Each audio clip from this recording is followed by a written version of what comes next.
Supervisor Regina Edwards.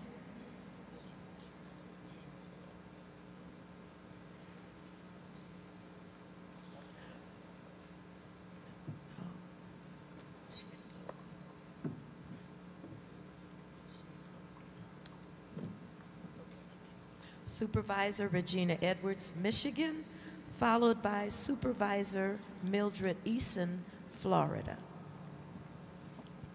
God bless you. Thank you, Mother Lewis. God bless you, Mother Rivers. The District Department of Women, which I think is one of the most strategic parts of the Women's Department. The reason I make that statement is because the district missionary in the district women's department is the first leg or liaison to that local church. She has the opportunity of keeping the ladder strong. Everyone knows that no one wants a ladder with the first two rungs weak. When you're reaching for something in your cabinet, you don't want to have to step over to the third step. Amen? So the district missionary, I think, is a very, very important part. I think every district missionary needs to feel that her assignment is of great importance. The district missionary serves as an instrument to just funnel information from the jurisdiction to that local church.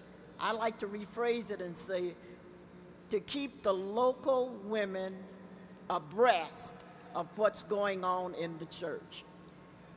I also wrote in my own notes, not in your book, but that direct contact to that local church needs to be assisted by knowing the pastor, his wife, and having access to the lay women in that local church. And I wrote down, like I shared in our jurisdiction, no way for you to think that you're going to, as a district worker, have contact with the lay women in that church if you don't have some type of relationship with that pastor's wife. That was Mother Edwards. It's also in here. Amen? So we strengthen our work from the local church. We strengthen our work from the local church. And I know you're stating each one of us have gotten up and said that. We've been saying these things for years and years, yet we have women who seem not to understand. Thank you so much, Mother Rivers, for making that statement yesterday, because we want our women's work to grow. And if I can have access, and I know some district missionaries have shared with Mother Rivers, some district missionaries do not have the opportunity to have a one-on-one with that local church, church's lay women. I was a district missionary and I know that. But if you can get with the pastor's wife, I've been with the pastor's wife for 38 years, and I know if you can get with that pastor's wife, even if it's somewhat hard or difficult, Mother Rivers says even firmness is not meanness. I took that to heart. So anybody that you think is too firm, she said, and it seems like lemons, district workers, missionaries, you bring the sugar.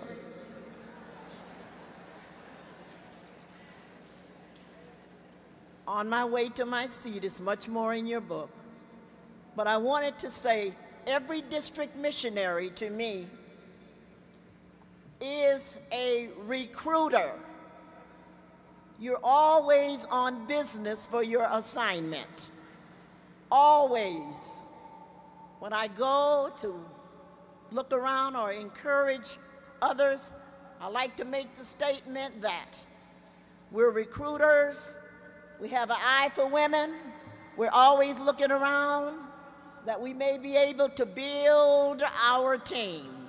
And we are the structures in this district that's going to help strengthen this whole church, because it starts from the local. And district workers and missionaries, you have one of the strongest assignments. Thank you for your kindness.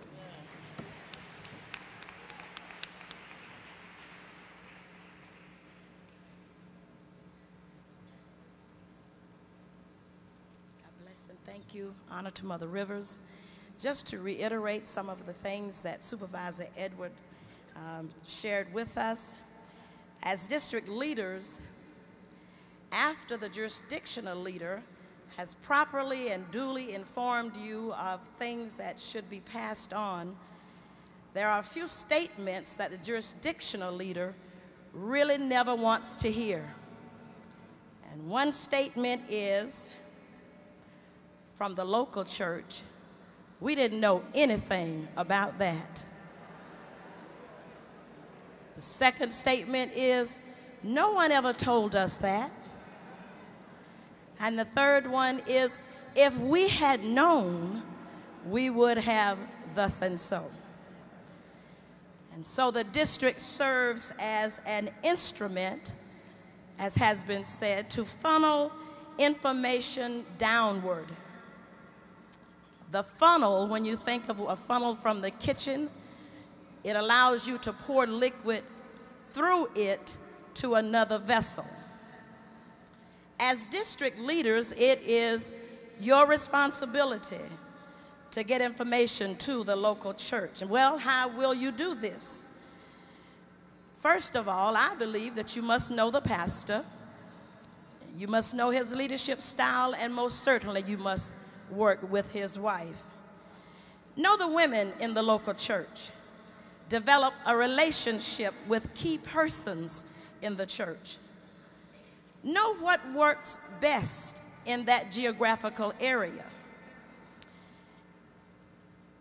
How are you going to get this information to the local church?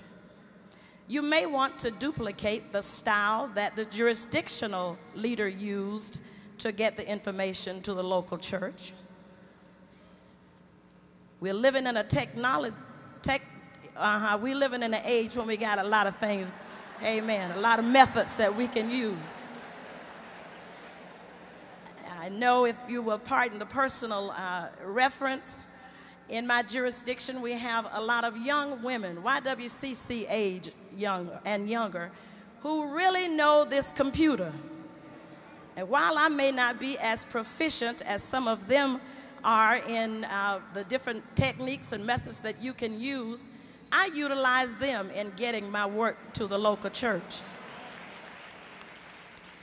It was not long ago, maybe 2 or 3 years ago, I was very privileged to go to South Carolina and to share in a convention that Mother Rivers was having, and I heard from one of her district missionaries a method that she was using to disseminate information to her districts. South Carolina, as I understand it, is kind of widespread, and the jurisdiction that I serve in is kind of spread out over our state as well.